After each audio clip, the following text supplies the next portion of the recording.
মা যখন প্রেগনেন্ট হয় তখন সবথেকে ইম্পর্ট্যান্ট হলো তার জন্য একটা বিশ্রামের সময় কিন্তু দিতে হবে, সে যাতে করে সে প্রপার ডায়েট পায় সেটা কিন্তু দেখতে হবে।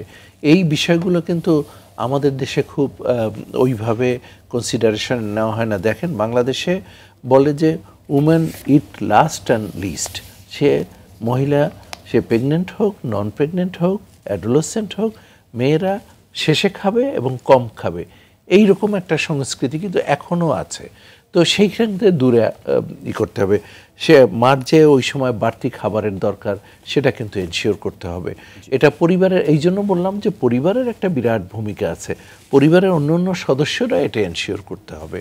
তো এটা যদি এনশিওর করে এবং আমরা যে কথাগুলো বললাম এবং তার সাথে সাথে মাল্টিপল মাইক্রোনিউট্রিয়েন্ট সাপ্লিমেন্ট যদি সে পায়, যাতে করে তার নিউট্রিশনের কোনো অভাব না থাকে, সেগুলোকে অ্যাড্রেস করা যায়, তার ক্যালসিয়ামের অভাব না থাকে অ্যাড্রেস করা যায়, তাহলে আমরা মনে করি যে সিচুয়েশন, এই যে আপনার ম্যাটারনাল মর্টালিটির যে নাম্বারটা, ইটস এ হিউজ নাম্বার। এই নাম্বারটাও কিন্তু মায়ের পুষ্টির সাথে, আপনি কিন্তু একটু আগে বললেন যে অ্যানিমিয়া যদি থাকে তাহলে কিন্তু তার পোস্টপার্টাম হ্যামারেজ হওয়ার সম্ভাবনা বেশি থাকে।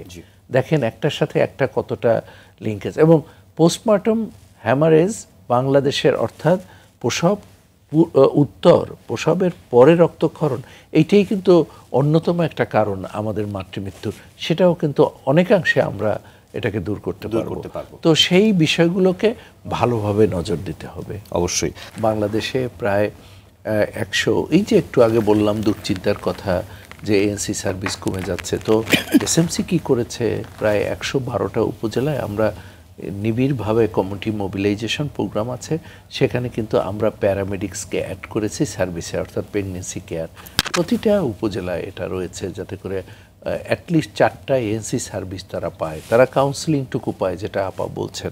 এই কাউন্সিলিংয়ের মধ্যে কিন্তু ওই ডেঞ্জার সাইন অফ প্রেগনেন্সি সেটা যেমন আলোচনা করা হয়, তার প্রিপেয়ারনেস আলোচনা করা হয়, এবং মাল্টিপল মাইক্রোনিউট্রিয়েন্ট সাপ্লিমেন্টের কথা বলা হয়। It's a full package.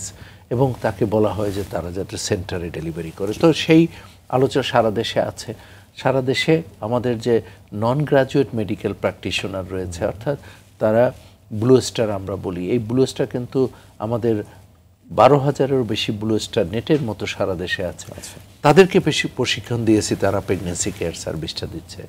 এবং এইভাবে সার্বিকভাবে প্রশিক্ষিত যারা প্রোভাইডার আছে, যদিও তারা মেডিকেল গ্রাজুয়েট না, কিন্তু তাদেরকে হয় প্যারামেডিক্স অথবা অন্যভাবে আমরা প্রশিক্ষণ দিয়েছি এবং তারা এই সার্ভিসটা দিচ্ছে। এবং আমরা মনে করি যে আগামী যখন পরিসংখ্যানের সময় আসবে, রিসার্চ হবে, গবেষণা হবে, তখন এই হারটা অনেক বেশি দেখা যাবে।